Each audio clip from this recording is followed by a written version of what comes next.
संस्कृति मेरा ब्राह्मण का कर्म। तो मैं अपने कर्म को करता रहा लगातार, और पूजा पाठ का काम बढ़िया से जानता हूँ, अच्छा जानता हूँ। ज्योतिष का भी काम, क्योंकि ये मुझे विरासत में मिला है, तो ज्योतिष के बारे में भी अच्छी जानकारी है। 2005 में पहली बार मैं रामलीला से जुड़ा। अच्छा। और मैंने रामलीला में पहली बार हनुमान जी के बेटे मकरध्वज का रोल किया। तब से मेरी रामलीला की यात्रा शुरू हो गई है, जी टीवी के लिए, कई सारी चैनलों के लिए, दूरदर्शन के लिए। उसके बाद में फिर मुझे फिल्में भी मिली, छोटी मोटी 10-12 शॉर्ट फिल्में भी मिली। और रामायण में 2005 में जुड़ा मैं। 2005 में रामायण में जुड़ करके मैंने कई सारे रोल किए।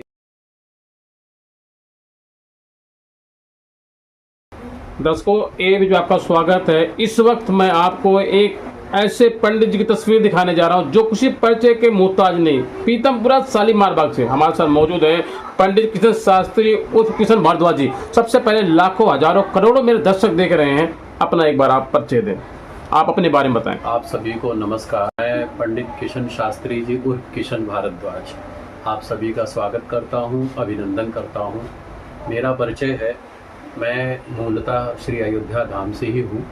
पीतमपुरा मेरा निवास स्थान है, कर्म भूमि है। श्री अयोध्या धाम मेरी जन्म भूमि है। और मैं 8 साल की उम्र से पूजा पाठ के कार्य में संलग्न हूँ, ज्योतिष, कथा, भागवत। इसके अलावा मैं अभिनेता भी हूँ, डायरेक्टर भी हूँ।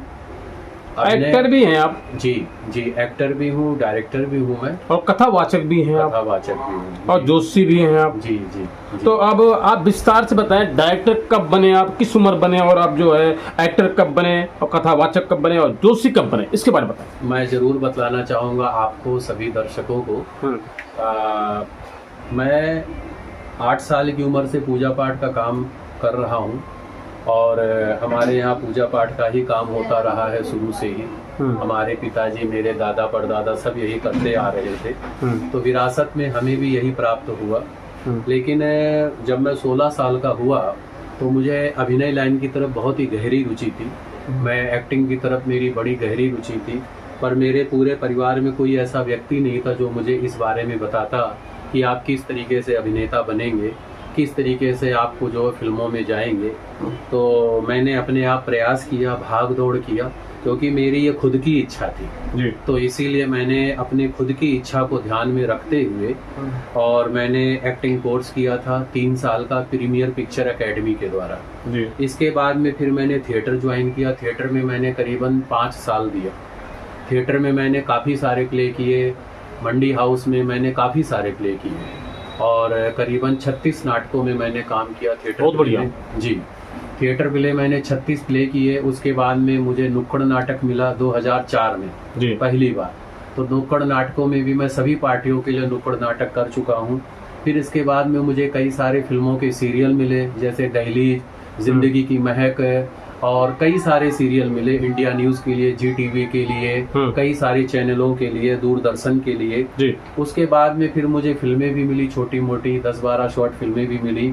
और रामायण में 2005 में जुड़ा मैं जी। 2005 में रामायण में जुड़ करके मैंने कई सारे रोल किए।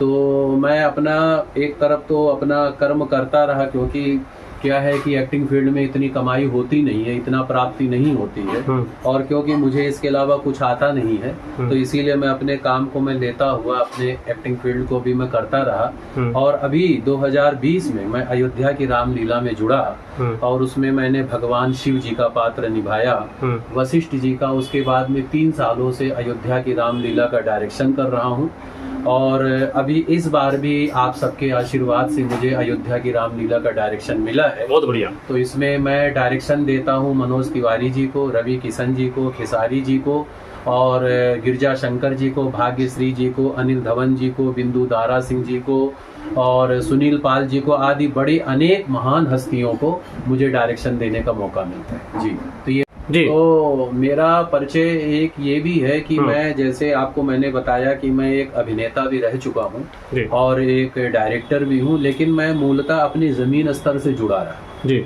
मैंने अपने जमीन को नहीं छोड़ा, अपने अस्तित्व को नहीं छोड़ा। बहुत बढ़िया। क्योंकि मैं ब्राह्मण हूँ, अयोध्या धाम से हूँ, तो मेरी जन्म भूमि श्री अयोध्या धाम है। अपनी संस्कृति मेरा ब्राह्मण का कर्म है, तो मैं अपने कर्म को करता रहा लगातार। और पूजा पाठ का काम बढ़िया से जानता हूँ, अच्छा जानता हूँ। ज्योतिष का भी काम, क्योंकि ये मुझे विरासत में मिला है, तो ज्योतिष के बारे में भी अच्छी जानकारी है। जिस तरीके से मैं अगर आज आपसे बात करूं, हमने अपने चैनल के माध्यम से सर्वे किया है जी, पीतमपुरा शालीमार बाग विधानसभा के अंदर, जी, जी, आप ज्योतिषी का जो काम देखते हैं आप देखकर ही बता देते हैं जी। तो सबसे पहले इस पे हम सवाल करेंगे, किस तरीके से आपको ज्ञान मिला, इसके बारे में बताएं। जी, मैं जरूर बतलाना चाहूँगा कि मैं जैसे ज्योतिष के साथ साथ कथा भी करता हूँ, श्री राम कथा, श्रीमद् भागवत कथा, और जो मेरा ज्योतिष का जो अध्ययन है मैं देख के मैं बतला देता हूँ। लेकिन इसके अलावा मैं जो है कुंडली का भी एक माध्यम होता है, जन्म पत्री का, तो वो जन्म पत्री के द्वारा गहन विश्लेषण करके इसके बारे में मैं बतलाता हूँ। आपके नाम राशि के द्वारा भी बतलाता हूँ, और भगवान जी के आशीर्वाद से मैं जो भी बतलाता हूँ अधिकतर वो सच ही होता है। जी, तो सबसे पहले मैं आज आपसे कुछ खास बातों पर चर्चा करूंगा। हाँ जी। कथावाचक के बारे में बताएं आप। जी जी जी। कथावाचक के बारे में बतलाऊं मैं तो आपको, मैं जैसे 8 साल की उम्र से पूजा पाठ का काम कर रहा हूं, तो मैं भगवान का जो पूजा पाठ करता हूं मैं मन से करता हूं। मेरे में एक दिखावटी भावना नहीं रहती। तो भगवान के प्रति मुझे अपार निष्ठा है, अपार प्रेम है, और जन सामान्य के प्रति भी, हमारे भारतवासियों के प्रति भी मेरी अपार निष्ठा है। तो भगवान के प्रति अपार निष्ठा को देखते हुए मैं भगवान की कथा में कई वर्षों से लगा हुआ हूँ, और अभी तक मैंने जो है कई श्रीमद् भागवत कथा, कई श्री राम कथा, अन्य कथा, सत्संग, अभी मैंने 2 दिन पहले छतरपुर मंदिर में कथा किया था। अच्छा। और रामकृष्ण मिशन में कथा किया था, और कल मैं कंझावला में कथा करके आया हूँ, और अभी 3-4 कथाएं मेरी और हैं। अच्छा। और इसके अलावा अयोध्या की रामलीला का डायरेक्शन कर रहा हूँ, उसकी तैयारियों में भी लगा हुआ हूँ। मेरा आपसे कुछ खास सवाल है, कुछ खास सवालों में मैं चर्चा करूंगा, कुछ खास सवालों पे आज आपसे बात करूंगा। पंडित किशन शास्त्री उर्फ किशन भारद्वाज जी। जी। अयोध्या के बारे में अगर हम बात करें तो अयोध्या आज हिंदुस्तान के अंदर नहीं बल्कि पूरी दुनिया के अंदर जाना जाता है। जी। तो अयोध्या के बारे में आपने बताया कि आप डायरेक्शन देते हैं। जी। एक बहुत बड़ी बात है, एक बहुत महत्वपूर्ण बात है। जी। तो किस तरीके से आप जो है अयोध्या से जुड़े उसके बारे में बताएं। देखिए, जैसे कि मैंने आपको बताया, मैं मूलतः तो श्री अयोध्या धाम से ही हूँ। मेरा जन्म वहीं का है, मेरी शिक्षा शुरुआती वहीं की है। पीतमपुरा कर्म भूमि मेरी बाद में बनी है।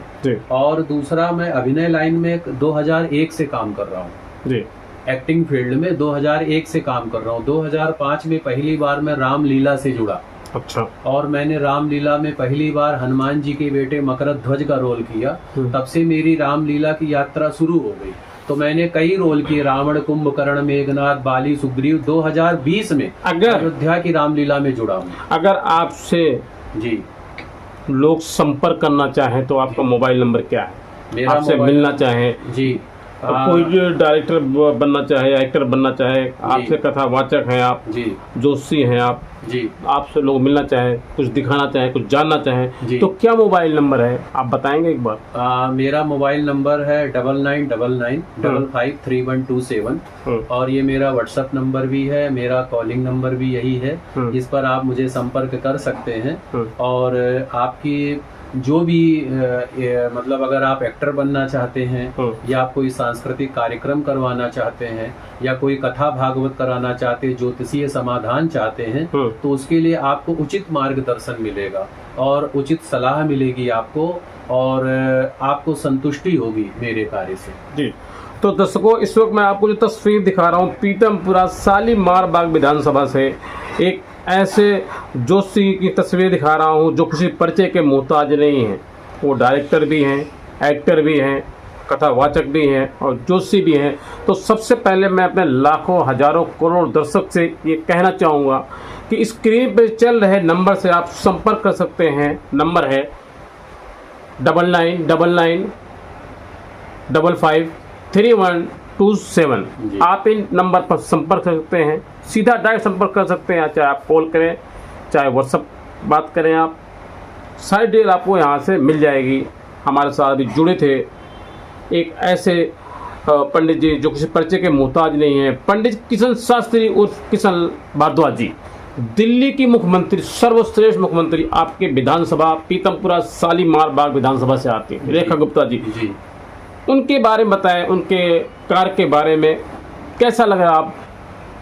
वो निगम पार्षद थी पहले जी, अब उन्होंने चुनाव लड़ा, पार्टी ने उन्हें मौका दिया, जी, निगम पार्षद का चुनाव बनी और पार्टी ने उन्हें बहुत बड़ा पद जी। दे दिया। दिल्ली की मुख्यमंत्री रेखा गुप्ता जी के बारे में क्या कुछ कहना चाहेंगे? सबसे पहले मैं माननीय मुख्यमंत्री बहन रेखा गुप्ता जी के लिए कहना चाहूंगा, परहित सरिस धर्म नहीं भाई, पर पीड़ा सम नहीं अधिकाई। समाज में दूसरे का भला करने से बड़ा कोई चीज नहीं है और दूसरे का बुरा करने से बड़ा कोई वो गलत नहीं है। तो हमारी बहन जी बड़ी ही सहृदय व्यक्तिशाली है, बड़ी ही परोपकारी है, बड़ी ही निष्ठावान है। समाज के प्रति, देश के प्रति, भारत के प्रति उनका जो नजरिया है बहुत ही सकारात्मक है और उनका जो दृष्टिकोण है बहुत ही सकारात्मक है। और वो समाज की जो सेवा करती हैं, जो देश की सेवा करती हैं, दिखाने के लिए नहीं करती, वो दिल से सेवा करती हैं, मन से सेवा करती हैं। और मन से सेवा जब करती है, दिल से जब सेवा करती है तो वो दिखता है, दिखता है। वो हर गरीब के लिए, हर व्यक्ति के लिए, कहीं पर भी कोई काम हो वो तुरंत खड़ी होती है और देश की सेवा, समाज की सेवा बड़े ही भक्ति भाव से करती है वो। जी जी, आप खुल के बोलते हैं, बेबाक बोलते हैं, इसलिए मैं आपसे कुछ सवाल जी दोबारा करना चाहूंगा। जी, जी, दिल्ली की पहली एक ऐसी मुख्यमंत्री है, सर्वश्रेष्ठ मुख्यमंत्री रेखा गुप्ता जी। जी, जी। 2 बजे रात को वो सड़क पर होती है, रोड पर होती है। जी। 2 बजे रात को हम और आप जी, अपने घर एसी के अंदर सोते हैं। जी, पहली एक ऐसी मुख्यमंत्री है रेखा गुप्ता जी जी, जो जनता की सेवा के लिए 24 घंटे तैयार रहती हैं। जी। तो क्या आपको लगता है कि वाकई में वो काम कर रही हैं दिल्ली के अंदर, दिल्ली बहुत के काम कर लोगों रही के हैं लिए? सर, बहुत काम कर रही हैं।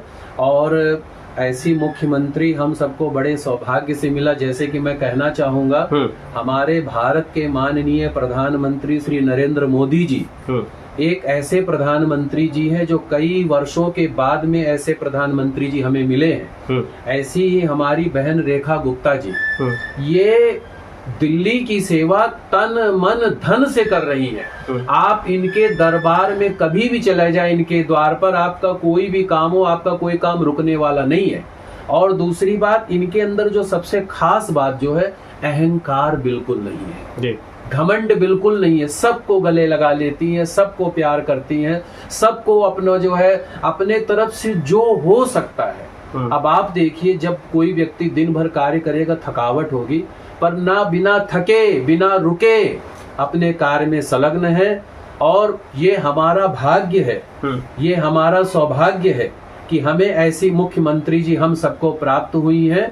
तो हम सबका भी कर्तव्य बनता है कि अपने तरफ से पूर्ण सहयोग दें उनको, पार्टी को। जी, किस तरीके से आप लोगों ने मोदी जी की नीतियों को जन जन तक पहुंचाया? चुनाव से पहले देश के प्रधानमंत्री नरेंद्र मोदी जी ने कहा था, अब नहीं सहेंगे, बदल कर रहेंगे। वाकई में आप लोगों ने एक इतिहास कायम किया दिल्ली के अंदर। जी, जी। 12 साल से आम आदमी पार्टी की सरकार थी। जी, जी। एक बहुत बड़ा मुश्किल काम था, कठिन काम था। किस तरीके से मोदी जी की नीतियों को जन जन तक पहुंचाया आप लोगों ने? जी, देखिए, मैंने जैसे आपको एक अभी रामायण की चौपाई सुनाई थी, उस चौपाई का अर्थ ये है कि दूसरे का भला करने से बड़ा कोई धर्म नहीं है और दूसरे का बुरा करने से बड़ा कोई अधर्म नहीं है। उस चौपाई का अर्थ ये था। तो मोदी जी का जो दृष्टिकोण है कार्य करने का ना, वो सकारात्मक है। वो जो है अपना निजी हित त्याग करके वो कार्य करते हैं और वही उन्हीं की नीतियों का पालन पार्टी करती है और उन्हीं नीतियों को हम भी पालन करते हैं। क्योंकि देखिए, हमारा कोई निजी स्वार्थ नहीं है।